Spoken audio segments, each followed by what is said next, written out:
Hello, everybody, and welcome back to Beyond Stars Reviews. The name is Brian Chevere, and today we're going to be talking about the latest movie in the MCU, and that is Thor Love and Thunder.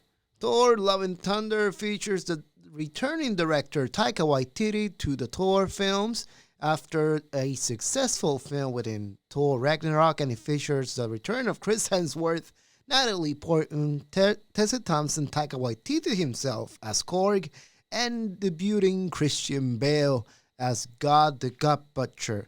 This is the latest film in the long string of MCU films, and in the latest film in the MCU, he also features the Guardians of the Galaxy, but in a short time in the movie. Actually, they were more in this movie than I expected, so I'm not complaining. And they brought even the voices back, Bradley Cooper and Vin Diesel as well, which is a surprise. And this movie, Thor: Love and Thunder, has a tough act to follow. After the events of Endgame, and of course, a great movie with Thor Ragnarok. And I have to say, I did have a lot of fun with this movie. A lot of fun. And I was a little worried when I heard the initial reaction from people. They were expecting something else. A lot of people thought it was too hokey, and I can see that. And I love Taika Waititi as a director. I love his What We Do in the Shadows movie. I love the What We Do in the Shadows series by his writing partner, and I also love his film Jojo Rabbit. And I think Thor Ragnarok is one of the MCU's best films to date. And I think what Ragnarok did that works is that it knew when to balance humor and, the overall plot of the film, which to me gets lost a little bit through Thor Love and Thunder. So I see why people are not receiving this movie well. It's a little too hokey. There's some moments within the movie where there's seriousness involved, where there's not even a moment where they don't spend cracking a joke or something. And I love Taika Waititi's humor. That's right up my alley.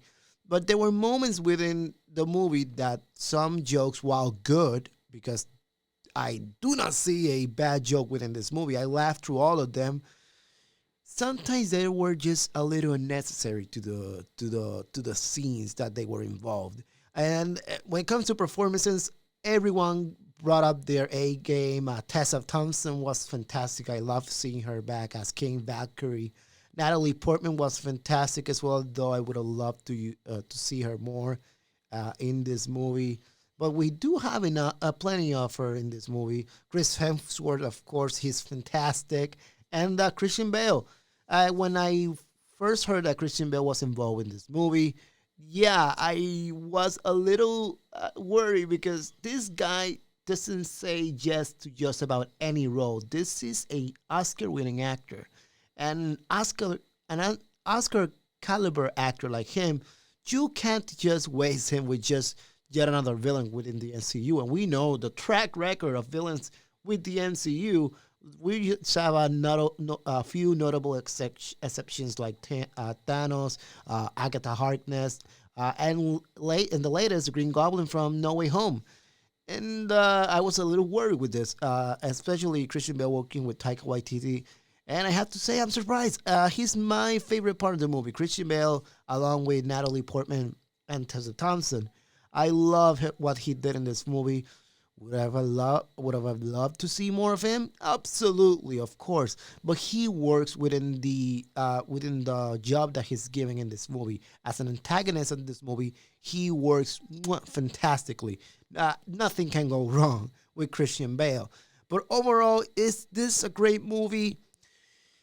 Not great, but it's a fun time in the movie theaters, and that's all we're looking forward to, just having a good time. I have to know, there's a scene within the movie where Corey is narrating throughout the film, and there's a scene where where he talks about Thor and Jane's relationship, and they played ABBA's music in the background.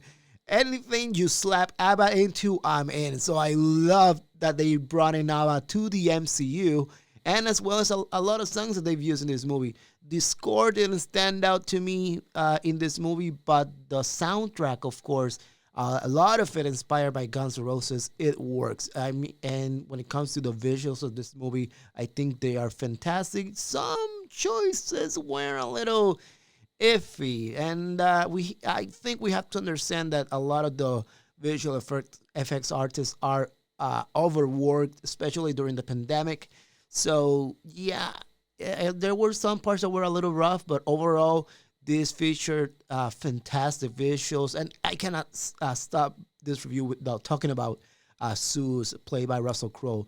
He was funny as hell. I love Russell Crowe in this movie, in the scenes that he appeared in. He played off well with Chris Hemsworth.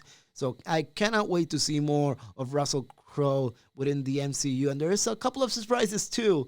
Some revolving, returning skate characters come back in this movie, and they featured yet a big Hollywood star added to that little thing. You'll see it when the movie starts. I just loved her being on the MCU, especially come as the only fan of Ghostbusters answered the call here in the world. Anyways, guys, to me, this movie, while it's not as great as one would have hoped for, I think this is just a great time in the movie theater. It's enjoyable when it works. And to me, this is a solid 3 out of 5. When it comes to comic book adaptations this year, I think DC is knocking it out of the park with the Batman and Peacemaker. And we'll see what happens with the MCU. Some of their things hasn't worked for me so far, but they're still enjoyable, at least. If they were bad and atrociously bad, that would have been another story. But yeah, I had fun with this movie, and I think you guys will have fun with this one too. A 3 out of 5, a very decent film. Just catch it in the movie theaters or in Disney Plus whenever that lands. Anyways, guys, thank you so much for sticking around for this review. My name is Brian Chevrolet, recovering a little bit from my illness this past week. If you guys haven't done it yet, please do subscribe to the Beyond Stuff podcast feed. We'll be doing a lot of these things very soon. A lot of things being worked on. And well, then I'll be seeing you guys next time. See ya.